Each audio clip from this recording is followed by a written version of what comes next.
The third season of One Punch Man is finally here. After wiping out that giant centipede, a brand new threat has appeared. But that's not a problem, because everyone keeps saying he solos Goku anyway. The episode starts with the Hero Association having a little meeting about that massive attack that blew up the giant creature before it could wreck the city. They're out here thanking God that Saitama managed to stop that massive lobster-looking thing in the craziest way possible.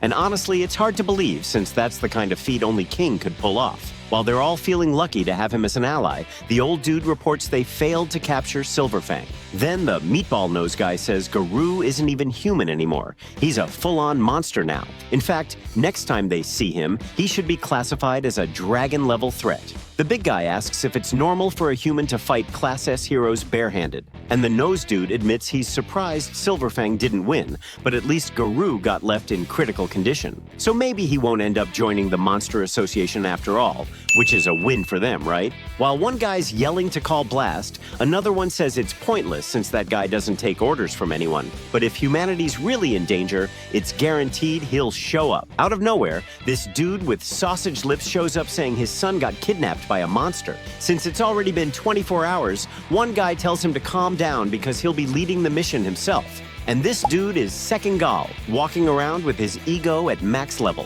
Then the queen herself, Tatsumaki, shows up and says there's no need to waste time. Just go in and end it. The big kid with the lollipop says he's got multiple underground robots investigating, and poor guy's gotta work 2 straight days with no rest. Tatsumaki, in all her brilliance, suggests blowing up City Z to find the hideout. But the guy reminds her they still got a hostage. She just shrugs and says no one would stand a chance against her anyway. Even though the dude keeps warning her how tough the enemies are, she asks if he invited her just to hear him talk.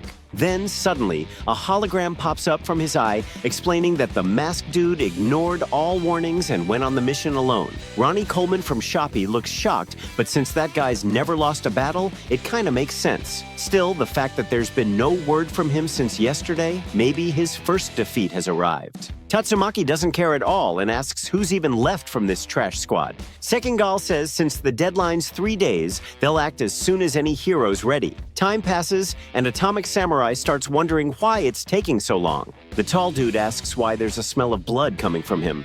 The samurai says he's been slicing up monsters since yesterday, but still hasn't found the Monster Association hideout. Then they find out the place is in the Ghost City, and that one lady who might not actually be a lady was about to take a bath. Suddenly, this blue-haired, flashy dude appears saying he thought this was supposed to be an elite gathering, not some picnic with the samurai's buddies. He couldn't care less about anyone there. His plan is to use the weak ones as bait. But Atomic Samurai says his disciples are strong and that their job is just to protect the handsome hero. Then the sweet mask guy says he's only Class C because it's easier, and if he wanted to, he could move up to S anytime. Now, everyone's arguing over who's actually the strongest. Meanwhile, in prison, Puri Prisoner asks if he can just walk out through the front door. The warden says he could, but reminds him that every time he escapes for a mission, it's technically illegal. The police don't like how well the association treats a prisoner, but this time it's important, because some cat-faced dude has been turning inmates into monsters and taking them away. So if this big guy really is a hero on the outside,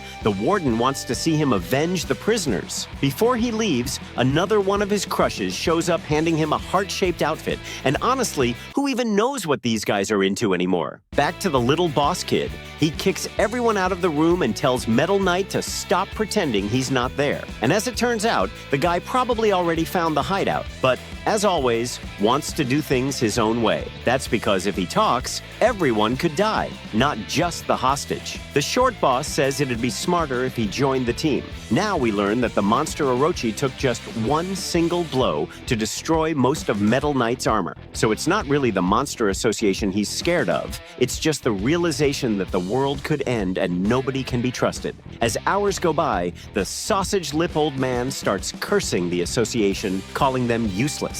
He even prepared special combat suits for the whole squad, saying if they save his son, they'll all live in luxury for generations. Then Zombie Man appears, saying he's almost sure the hideout's in that small building over there. Cut to Saitama's house. A real woman of culture shows up, saying it's her sister's fault the Blizzard group got wiped out. So when she calls out for Saitama, the bald old man himself answers the door, because of course he's busy gaming as always. Genos asks what she wants, and Silverfang completely ignores her, asking for some ointment instead. While everyone keeps talking about games, Blizzard just stands there speechless. When Saitama asked why she was here, she said it was an emergency. Her entire squad had been wiped out, and she wasn't in the mood for games while a dangerous monster association was out there causing chaos. Then the bald dude calmly said he'd just gotten home to rest, so she could tone it down a bit. Genos added that it wasn't just her who faced tough enemies. They had just come back from a serious fight too. And the respectful lady could understand King being here,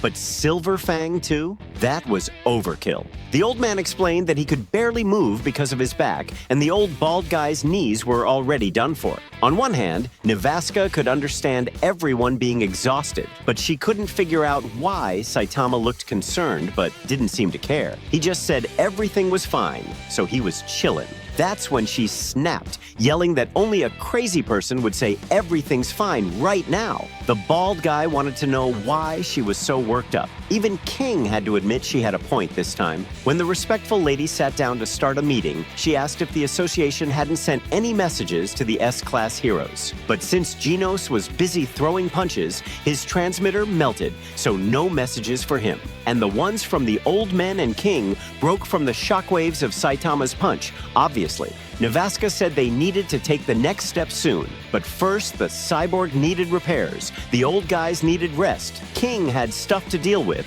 and she said it'd just be her and Saitama then. While she was giving a long speech, the bald man wasn't even listening. She went on about how monsters forming an alliance wasn't normal and was definitely a big problem. Silverfang said that if Garou joined them, then they'd all be in serious trouble. And the old bald man said that if more giant monsters like that centipede showed up, things would get really bad. Saitama told King that the hero hunter he'd been looking for had hunted down a few more heroes recently. But since Garou never came after him, it must have been prejudice, just because he's bald. Now the bald guy was fired up again, putting on his outfit and saying he was going for a walk. Genos asked if he even knew where Garou was, and Saitama said he'd just look around and punch him when he found him. And most importantly, he had to buy some cabbage at the market. Poor Nevasca realized it was impossible to convince Saitama and his crew to join her. Somewhere out there, Garou woke up, confused and wondering where he was. But then he found a note saying, "Welcome to the Monster Association,"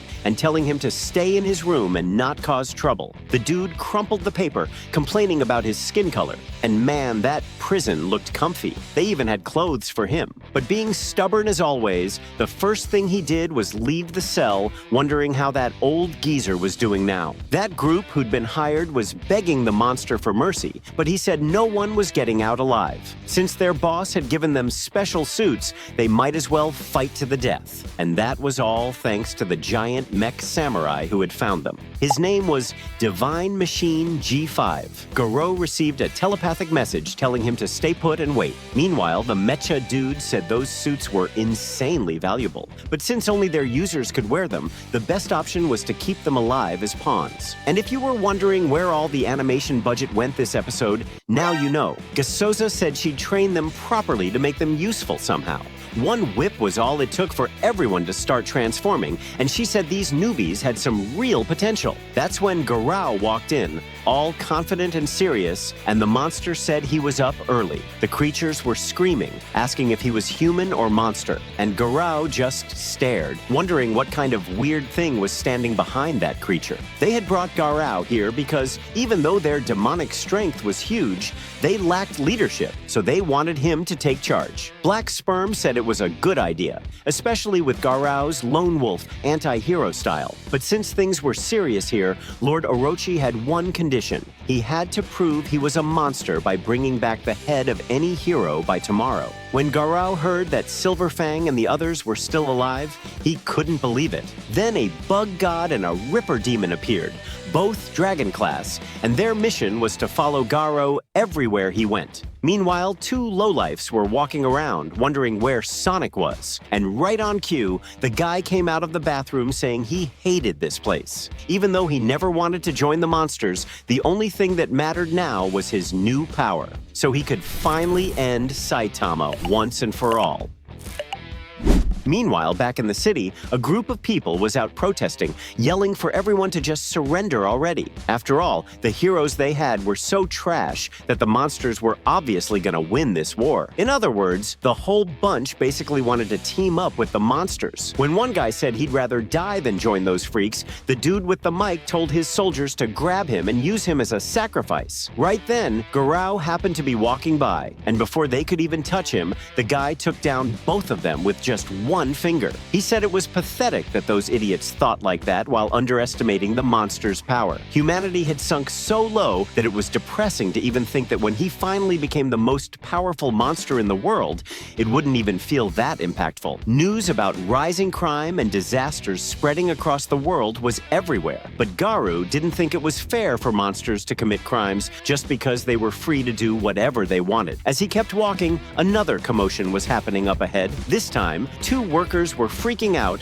because some drunk guy was shouting that humanity was doomed. When Garou told the drunk to get out of the way, the guy actually tried to attack him. But before he could even blink, his little knife was already snapped in half, right next to his eye. Yeah, I'm pretty sure the guy got the message after that. Since Garou was hungry, he went to grab a meal, saying this was real mammoth-level food. He started stuffing his face, bite after bite, and when that wasn't enough, he asked for every kind of meat, salad, and plenty of water. When the food arrived, the waitress thought there was no way he could eat all that, but the man was starving. He ate everything twice and freaked out everyone watching. After chugging a huge glass of water like he was Luffy himself, then he was finally satisfied for real. Meanwhile, the bald guy had also just finished eating, saying this was a meal worthy of a baboon. But when he went to pay the bill, the fool had lost his wallet and started sweating bullets. And to make it worse, if he called Genos, the guy wouldn't answer anyway since he was completely busted up. If things looked bad before, imagine now, when a voice came over the speakers talking about the ultimate security system for catching thieves and people who skip the bill. Saitama nearly crapped his pants, saying maybe it was better not to tell the waiter about this one. And according to him, out of all the battles he fought this year, this one was the toughest yet. Then Fubuki showed up calling his name, and the guy panicked, stuttering that it was all just a big misunderstanding. The poor girl looked more lost than a blind man in a shootout. This beauty had come all the way here because she really wanted to have a word with him. Since he wanted to go after that hero hunter so badly, she decided to give him a little help. She even said she'd take a 70% cut as her fee, but the guy was ignoring everything and asking for a plate of fries. The lady, a real professional, told him that yeah, he might have reached rank 7 in Class B quickly, but from now on things weren't going to get any easier. In short, she was trying to play smart, forcing him to need her help so she'd get something in return. And even though he was clearly a lost cause, she said she'd lend him a hand anyway. But the baldy wasn't listening to a single thing Fubuki was saying. When the fries finally arrived, Saitama was actually a gentleman and shared them with her. Since the poor thing had fallen right into his trap, the egg-headed ostrich man gave a creepy little smile. And of course, the delusional girl thought that smile meant he was happy to work with her. Out of nowhere, someone started yelling to catch the thief who didn't pay the bill.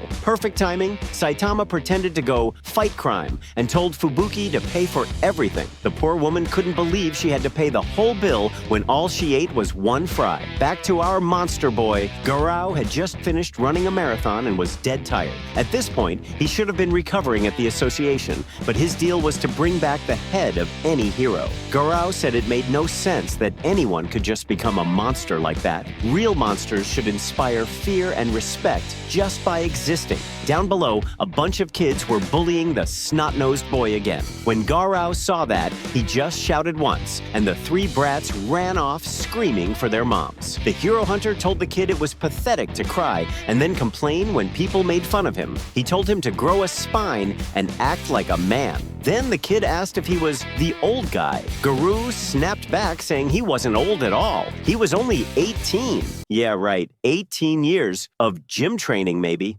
Fake Natty! After telling the kid to go home before another monster showed up, the brat looked like he was about to cry again and started apologizing for running away earlier. Turns out he had been hiding and saw everything, and he wanted to understand why the heroes had tried to hurt Garou. After all, Garou was always nice to him. There had to be some mistake thinking he was a villain. But since the kid wouldn't stop talking, the monster boy told him to shut up because it was starting to get annoying. Right then, Saitama showed up, yelling at the cheapskate to learn to pay his bill before leaving. But since Garou had helped him this time, the baldy said he'd let it slide. Garou asked if he came all the way here just for that, or if there was gonna be a fight. When he asked what Saitama's hero name was, the guy replied, Caped Baldy. The hero hunter didn't care that he was just a rookie. Every hero was still his target. The kid asked if it was true he was a cheapskate, but it was better to just drop it. Garou, however, was furious, saying the worst thing was starting to go soft and letting others do whatever they wanted. And even though he'd felt relieved knowing Silverfang had survived, he couldn't lose the monster essence inside him. Since the association wanted the head of a hero, he was going to teach this bald guy never to underestimate a real monster. Well, at least he tried, right? But Saitama said he didn't have much free time and didn't want to be seen hanging around with a cheapskate either. After sending Garou straight to the afterlife, the guy said he didn't mean to knock out that sneaky little thief, especially not right in front of a kid who was a total superhero fanatic. The bald guy even asked the brat if he'd ever seen him before, but of course the answer was no. Then, after taking a look at the hero catalog, poor Saitama got a little depressed when he realized his name wasn't even on the list yet. The little boy wanted to know who that weird-looking guy was anyway. Sometime later, Garou finally woke up, but he had no clue what was going on. When the snot-nosed kid reminded him of what happened, the guy couldn't believe he'd lost and asked what kind of hero that was. Then suddenly a voice said, "So this is the loser who wants to be a monster?" A sword appeared, and it was none other than the Ripper, saying that this worm would never be like them. The bug god was there too, agreeing that this human didn't have what it took to join their association. The hero hunter told the kid to leave because things were about to get serious. And of course, the snot-nosed kid was frozen in fear again, shaking like a leaf. Because in his hero catalog, there was a page saying this maniac kidnapped tons of kids. So the brat wanted to know why the king of rippers himself was standing right in front of him. Garou told him to get up and leave now, but the lunatic was walking up slowly, saying he hadn't even wanted to make Garou's little friend cry. Still, since things had changed, now was the perfect time to make sure his body got sliced to bits. As the katana scraped along the ground, Garou told the kid to stay right behind him and not move an inch. Meanwhile, at the Monster Association, the bird brain burst into the room demanding to know why Bug God and the Ripper went there when their mission was just to observe. Gyoro said they could actually get along pretty well, but the desert chicken made it clear that those two idiots never followed orders. The truth was, they were probably going to get carried away and kill Garou just for fun. Actually, that was exactly why the freak sent them together, kind of a way to test their skills. That way, the boy would awaken a stronger mindset by facing real opponents for the first time. The ostrich-looking guy asked what Gyoro was really plotting. When he asked where Lord Orochi came from, the creature said he believed Orochi was some kind of ancient being or something. But in reality, the guy revealed that Lord Orochi had once been human, and after countless sacrifices, he achieved the perfect form of a king. And since Gyoro was the one who created Orochi, it was only fair to leave that responsibility to him, since nobody else knew the secret to making another one. Elsewhere in the city, Zombie Man said he'd been keeping an eye on everything, and that nobody except the gorilla had gone in or out of there. Since there was no one else around, this was the perfect time to find out why they were bringing in so many weird machines and mysterious substances. So now it was time to take a closer look, because this had to be the place. Back to Garou, the two monsters told him that Gyoro had asked them to evaluate his abilities. The hero hunter took off his bandages, and the Ripper said this guy was just a weirdo who thought he was a monster. Garou said he was tired of these clowns, and that they'd better drop that overconfidence already. But the Ripper and Bug God said that if he really wanted to be a monster, he had to kill the kid. After all, a monster abandons all humanity and doesn't go around helping people. And if he truly wanted to join their association, he had to prove he was trustworthy first. The Katana Psycho added that he didn't need any dead weight on his team, especially someone who got punched once and flew off like garbage. Garou told the kid to run away already, but his legs were shaking so much he couldn't even move. Then Garou shouted at him, saying never to expect someone to save you just because you can't move. In moments like this, the right thing to do was to get stronger. When the Ripper lunged toward them, we finally got some actual animation moving on screen. The brat almost got stabbed in the eye, but Garou stopped the Psycho's attack and with one solid kick, sent him flying. Once again, he told the kid to run, but the Swordman said he wouldn't let any enemy escape, and Bug God said only a coward would call himself a monster without even killing a single soul first. Hearing that, our monster boy said he hated that kind of thinking, but they could come at him all they wanted. Meanwhile, Zombie Man was walking and muttering that he had to wipe out this organization trying to destroy the world. The gorilla asked if he was another client, but the detective said he already knew about their filthy disguises. Since the monkey didn't want to cooperate, Zombie Man pulled out his gun, saying he was going to end them right here. But when the gorilla told him the House of Evolution had already been destroyed, Zombie Man couldn't believe that this whole thing was just a misunderstanding. After that little misunderstanding, the detective walked in to have a chat with that crazy scientist. The doc said he had no idea his own creation had turned into an experiment for the House of Evolution. And by the way, he was the only successful result of his immortality experiments. It had been 10 years since Zombie Man disappeared, and now he was ready to bury an axe in Dr. Genus. But that's because he wanted to know why the House of Evolution got wiped out just like that. Kabuto 2.0 said it was because of a power that surpassed everything he'd ever seen in this world. A bald man in a cape who broke the limiter. Every being in the universe has a fixed growth limit, right? And even if you pushed beyond it, having too much strength would cause flaws later on, or even make you lose your humanity completely. The doctor claimed that God designed every creature with limits, but ever since Saitama caused that chaos back in Season 1, nothing made sense anymore. While that speech was going on, Garou was locked in a wild brawl with the crazy swordsman. The guy basically activated observation haki and was dodging every single hit. But then, as soon as the Bug God showed up and threw a punch, after getting sent flying, the hero hunter started getting electrocuted. But that didn't do a thing, my friend, because Garou was charging in like he didn't care what would happen next. Back to the explanation. The doctor was talking so much that Zombie Man thought this legend probably didn't even need anything special to get that strong then. And when the doctor was about to reveal the price for all of it, he said it was going bald. But of course, that wasn't the only thing. Saitama also suffered from loneliness. Nothing excited him anymore. Kabuto 2.0 figured that out just by looking at the sad expression on his face, even after defeating the most devastating creature he had ever created. Zombie Man mocked him, saying the real problem must be inside that crazy head of his. He'd already seen monsters ignore their own overwhelming strength before, but the doctor was trembling, saying that the bald-caped man was completely different. Normally, people become monsters because they feel inferior and want to take out their frustrations. Or there are other creations of respect that can transform due to their genetics. But in this case, not even aliens, sea monsters, or elite heroes born with talent to save the world. None of them were like Saitama, a complete nobody who, through sheer hard work, broke the limiter. And for those of you as lost as my dad, who still hasn't come back home, here's how the great and almighty bald man reached that level: by doing 100 sit-ups, 100 push-ups, and 100 squats, and running 10 kilometers every day for 3 years straight. Oh yeah, and I forgot to mention, you can only eat one banana for breakfast, and you're not allowed to use a fan or air conditioner. The doctor said maybe one day they'd meet, since both were heroes. But the detective didn't really buy that story at all. Back to our monster boy,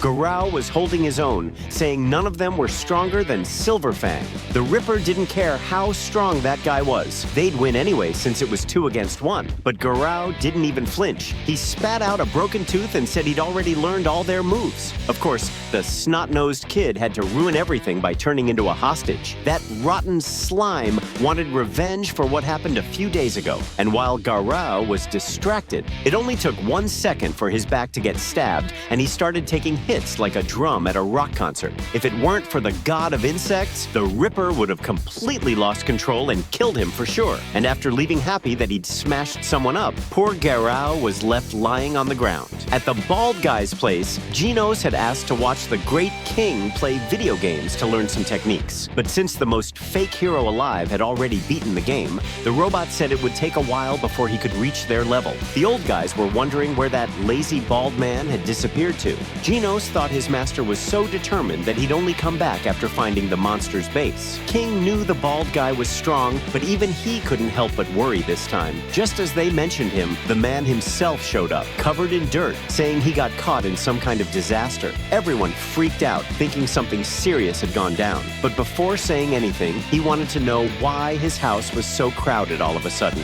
When they asked what kind of massive catastrophe had happened, he made this big dramatic pause just to say he lost his wallet with 6,000 yen inside. Silverfang said he thought it was something worse, like running into Garou. Right then, the bald guy panicked, saying he'd forgotten to mention the dude who skipped out on paying at the restaurant. And no, the idiot still didn't realize he'd already met Garou. He was too busy worrying about the cabbage he'd forgotten. Seriously, man, Saitama has punched that guy like 5 times already and still hasn't noticed. When the Snow Queen Fubuki showed up, Genos told her to just say what she wanted. The girl came to return his cabbage, and as usual, with pure rage in her eyes. The clueless guy thanked her, saying now he could enjoy a nice hot soup in peace. Fubuki asked if he didn't have anything else to say, so he thanked her again, of course. That's when she snapped, yelling that she hadn't forgotten how he made her pay the bill, and now he owed her a favor. And just when it seemed things couldn't get worse, the egg-headed fool admitted he hadn't even been paying attention to her back then.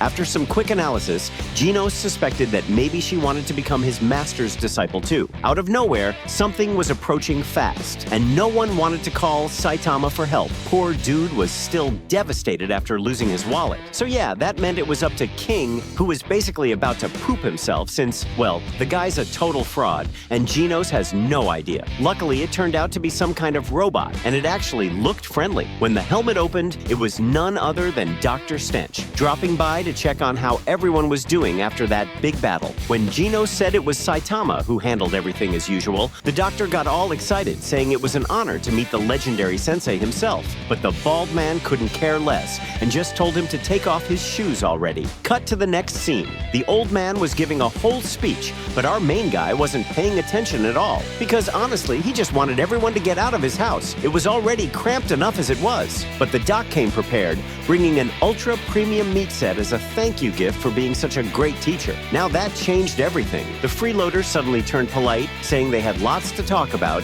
and that the old man should visit more often. Then the Snow Kitty chimed in, saying that if she'd known, she would have tried recruiting him like that too. After asking if there was any wine around, she even started trying to boss the guy around during dinner.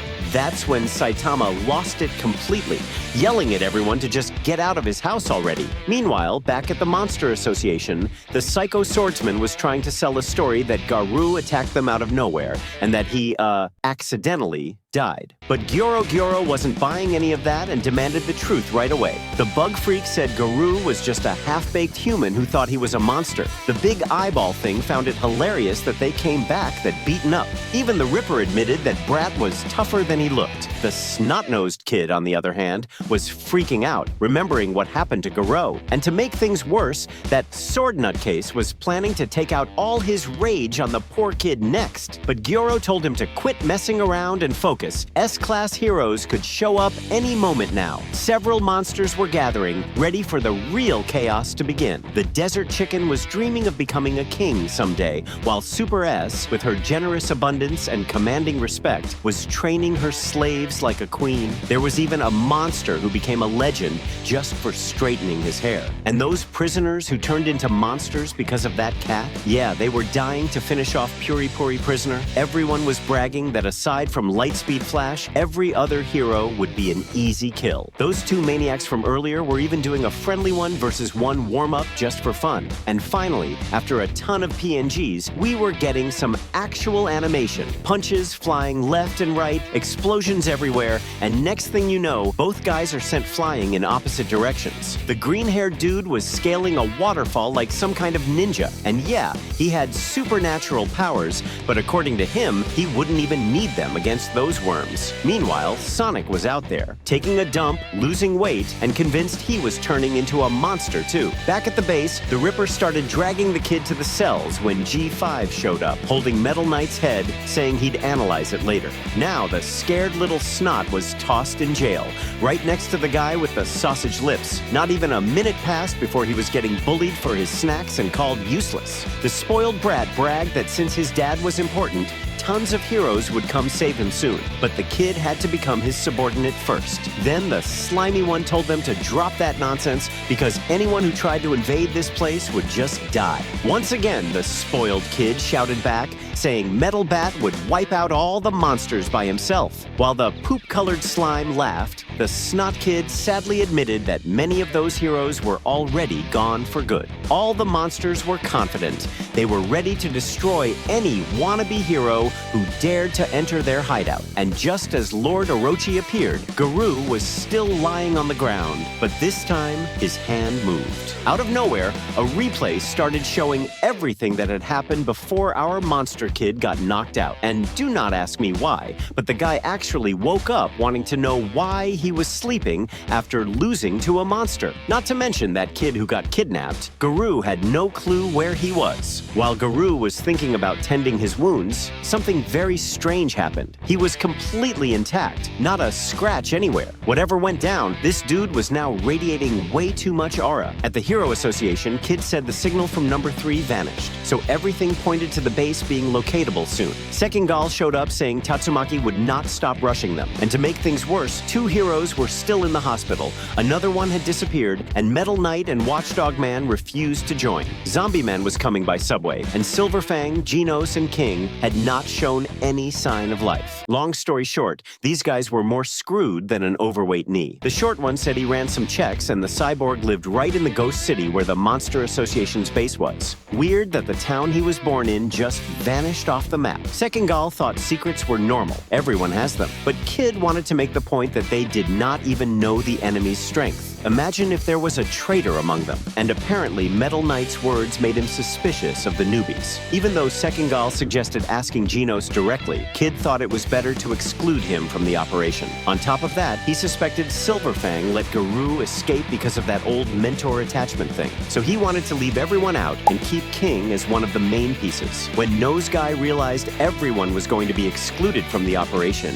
he started losing it. Second Gal's solution was to gather a crew from classes A, B, and C to support the mission. Even if they were weak, that was the risk you accept when you become a professional hero. Meatball Nose said it was dangerous to lose more heroes and risk destroying the rest of their structure. But Robo-Eye insisted that if they won this, that prophecy about a great world threat would stop scaring people. So he warned them not to invite Silverfang or the others without his permission. Meanwhile, back at Saitama's house, everyone was crowding around the pot. And when it was finally ready, they all looked like beasts fighting to eat. Baldi and Genos were pissed because Fubuki was trying to eat more than everyone else. Silverfang was acting all wise, saying there was no need to fight and that they should share the food instead. But then Saitama stopped to think for a second. He was wondering why his house was full of people acting like it was totally normal to steal someone else's hot soup. The respectful lady was yelling for everyone to leave because the place was getting too crowded. She said the old guy with the mustache was fine, but a bald nobody had no reason to be there, unless he took her little test to join her group. Since the sly girl was basically trying to get free publicity,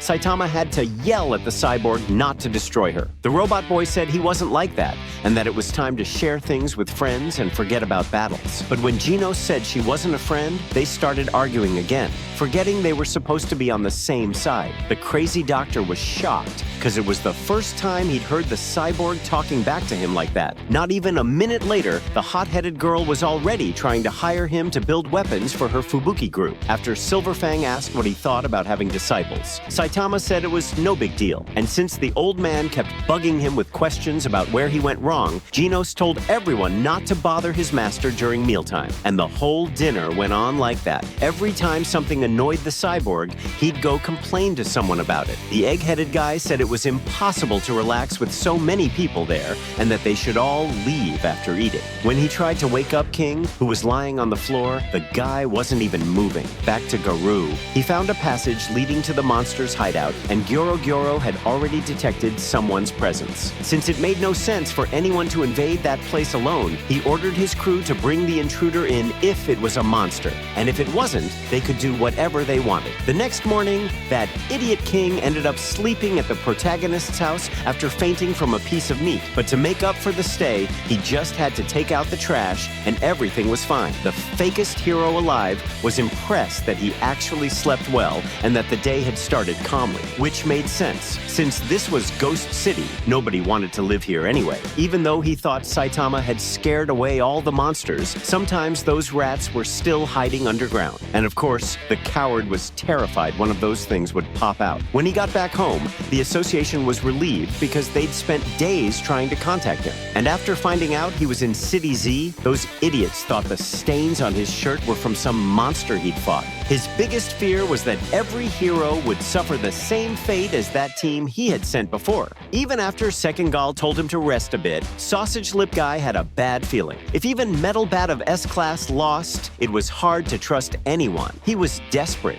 saying he would give any money needed. Please, someone save his son. Then suddenly a group arrived, declaring they did not need money because a true hero fights evil anywhere and must have real courage and strength. Even Zombie Man and the buff prisoner were there. The squad was assembled and ready to storm the association and beat the monsters at noon. Tatsumaki told the old man to sleep and relax because by the time he woke, everything would be sorted. Even Second Gal asked for respect, but she ignored him and said they would have a quick meeting. Once everyone sat, the plan was to hand out maps and equip each team with a transmitter and tracker. The mission: grab the hostage and run. If any monster tries to escape, an outside team would exterminate them. Second Gal said there would be small support able to handle tiger-level threats. Since he had also summoned Navaska, Tatsumaki said she would not risk her little sister's life. Alone, Navaska was more than enough. And since the sponsor had been threatened, he had to accept the ask. In the prison, the kids were sleeping, but the mad swordsman said he had come for one of them. When the rich kid complained it was unfair, only the sniffling brat got to go, Estripador said they would have lots of fun in his room. Now that jerk supported the brat leaving. Because the brat begged for a hero's help, the swordsman said no hero even knew two kids were there. So in this case, there was no option for someone to come rescue them. In the corridor, some monsters found it strange that many disappeared last night after going after the intruder. From the mess, the creatures thought a monster had passed through. All you could hear in the corridor were the boys' desperate cries for help. That worm was cutting his face, saying his desperate look was adorable. He did not care about this association. His only goal was to tear as much flesh as possible. When the boys screamed for help, Garou burst through the walls, broke the sword with one hand, and ripped that bastard's head off with the other. After that brutal show from our hero hunter, Garou said it was time for them to get out of there.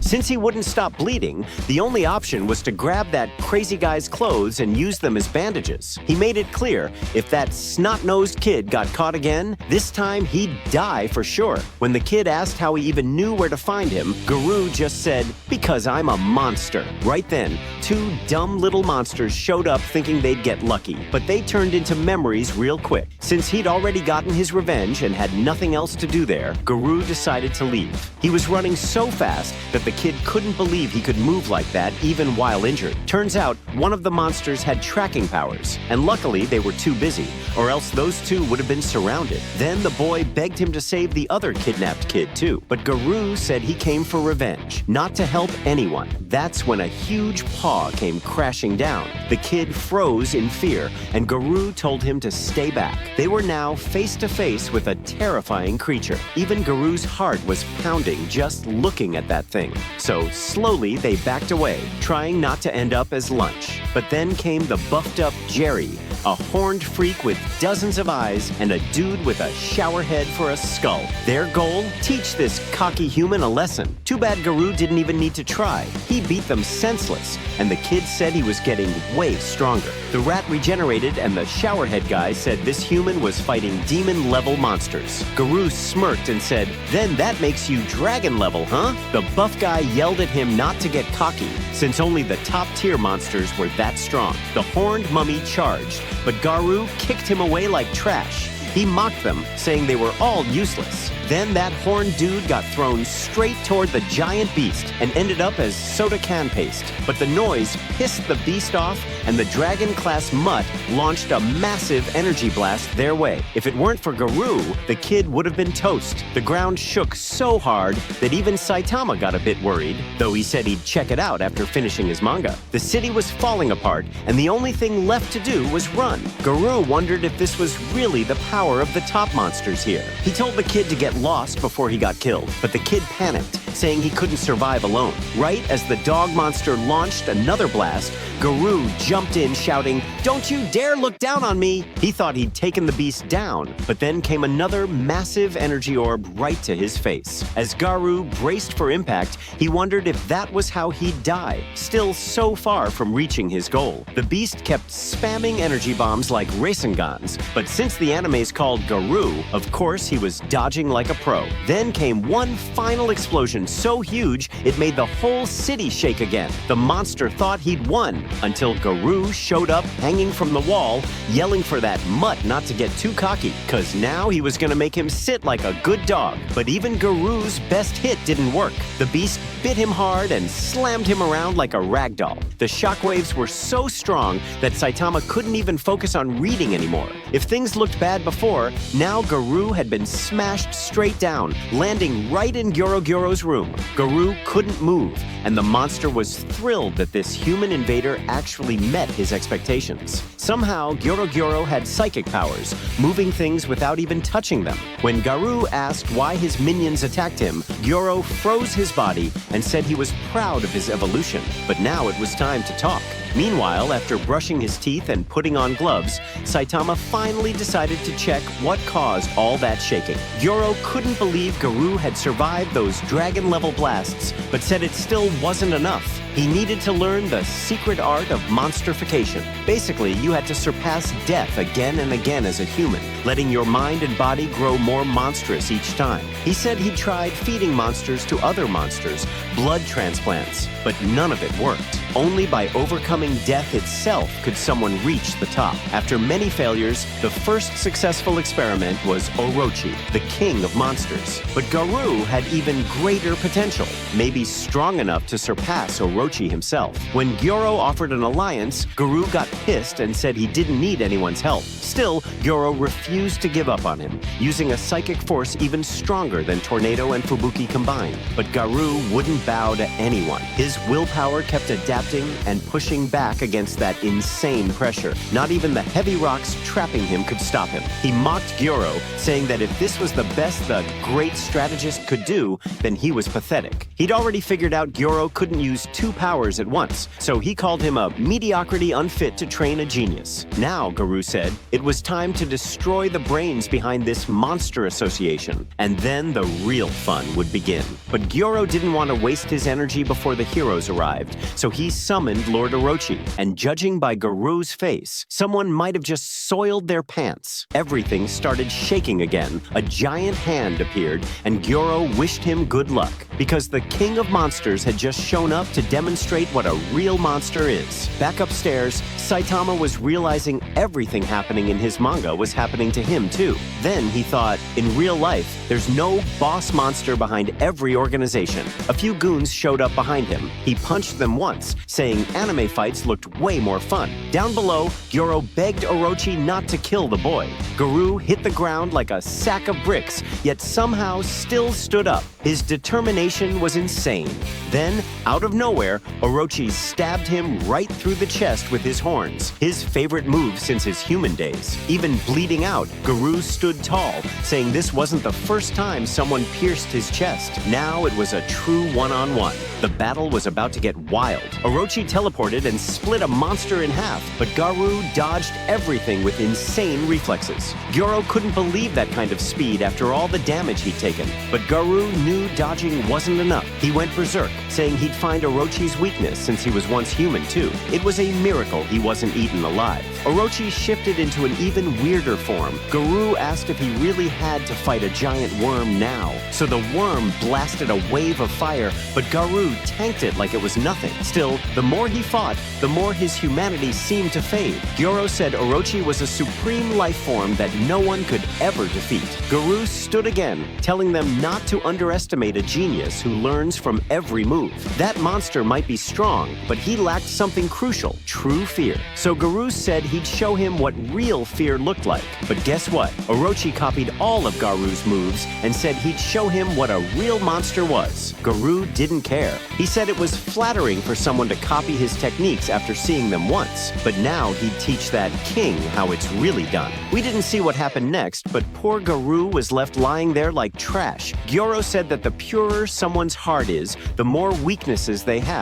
So he'd rather train Garou and keep him as an ace up his sleeve. Since who knows? Maybe the Hero Association had someone even stronger than Class S. And right when he said that, the bald man with the cape showed up, saying the noise definitely came from down here.